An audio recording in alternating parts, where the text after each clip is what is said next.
আসসালামু আলাইকুম। সবাই নিশ্চয়ই ভালো আছেন। বন্ধুরা সবাইকে আবারও স্বাগত জানাচ্ছি আজকের আরেকটা ভিডিওতে। আজকে ৪ঠা মে ২০২৬।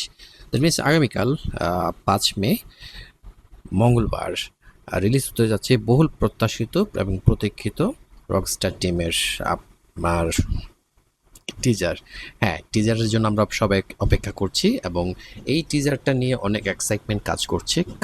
কারণটা হলো এইটা যে এই ধরনের মুভিতে শাকিব খানকে আমরা ভিন্ন লুকে দেখতে পাবো। এটা যদি আমি একটু এভাবে বলি, ওনার এখানে ৩টা লুক দেওয়ার চেষ্টা করা হয়েছে ৩টা স্টেজের। তো সেটা আ একটু চ্যালেঞ্জিং জব ছিল, বাট তারা চেষ্টা করেছে তাদের মতো করে সেটাকে সামনে তুলে ধরার জন্য। যখন মুভির লুক আসবে এবং রিলিজ হবে তখনই আমরা বুঝতে পারবো আসলে কেমনভাবে সেটা করা হয়েছে। আর শাকিব খানকে আমি আগেও বলেছিলাম পরী গানের রিঅ্যাকশনের সময় যে মাশাআল্লাহ ওনাকে এমনভাবে আল্লাহ সৃষ্টি করেছেন যে কোনো লোককে খুব সহজে ওনাকে মানিয়ে যেতে পারে। সানি যিনি গান লিখেছেন করেছেন রকস্টারের জন্য, তিনি কিন্তু বারবার বলেছেন যে আপনার শাকিব খানকে এমনভাবে দেখেছেন বা উনি নিজেকে এমনভাবে তৈরি করেছেন যে যেকোনো জায়গায় কিন্তু উনি নিজেকে মানিয়ে নিতে পারছেন। দেখা যাবে উনি পিয়ানো নিয়ে স্যাড ফেস নিয়ে উনি ফিলিংস নিয়ে গান গাইছেন, কখনো গিটার নিয়ে গাইছেন। মানে দ্যাট মিনস উনি নিজেকে এমনভাবে প্রস্তুত করেছেন যেটার জন্য আসলে আমরা অনেকেই কি প্রস্তুত না।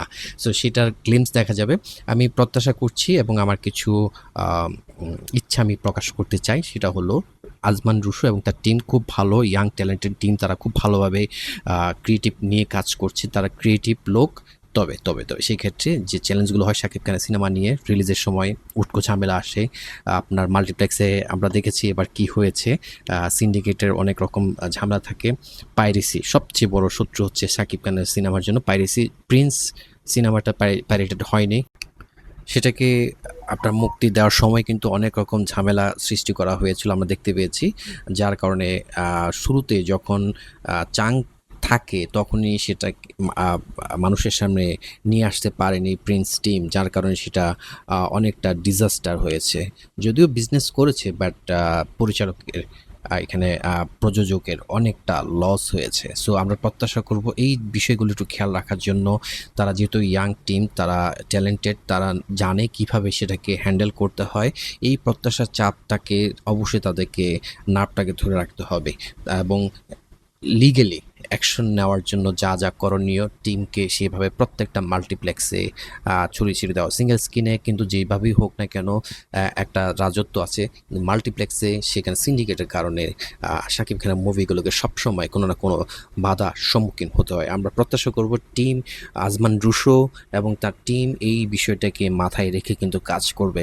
এটা একটা ইতিহাস হতে যাচ্ছে। আমরা অন্তত এটা প্রত্যাশা করতেই পারি।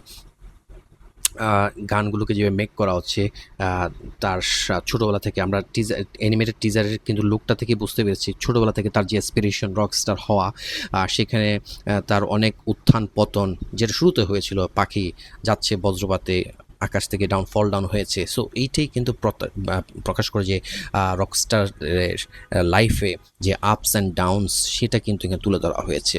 তার লাইফের হাই টাইমে কিন্তু তিনি ফল ডাউন করেন এবং সেখান থেকে কিন্তু কীভাবে তিনি কিন্তু তার মিউজিকটাকে ছাড়েন না। সেখান থেকে কিন্তু তিনি আবার উঠে দাঁড়ানোর চেষ্টা করেন এবং মেগাস্টার লোক যে চশমা সানগ্লাসের লেখা ছিল, এই যে মেগাস্টার যে ভাইব সেটাকে কিন্তু তুলে ধরা হয়েছে এবং একটা সময় তিনি আবার দর্শকের তার শ্রোতার মন জয় করতে পারেন এবং সেটাকে কিন্তু সেভাবে হাইলাইট করা হচ্ছে। সো জাহিদ নীরব সেখানে খুব ভালো কাজ করেছেন, আমরা সেটা বুঝতে পারছি।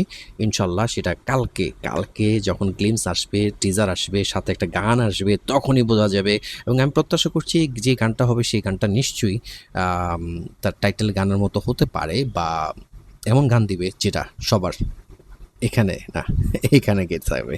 এখানে তো আসবে বাট এখানে গেতে যাবে, আমি সেটা বিশ্বাস করি। সো আমি খুব এক্সাইটমেন্ট নিয়ে ওয়েট করছি। দেখা যাক কালকে কি হয় এবং প্রত্যাশা করছি কিছু একটা ভালো আমরা পেতে যাচ্ছি। আপনারা যারা সাকিবিয়ান আছেন, সাকিবের ভক্ত আছেন, তারা অবশ্যই কমেন্টস করে জানাবেন আপনাদের প্রত্যাশা কেমন। পরবর্তী ভিডিও দেখার আমন্ত্রণ রইল। ততক্ষণ সবাই ভালো থাকবেন।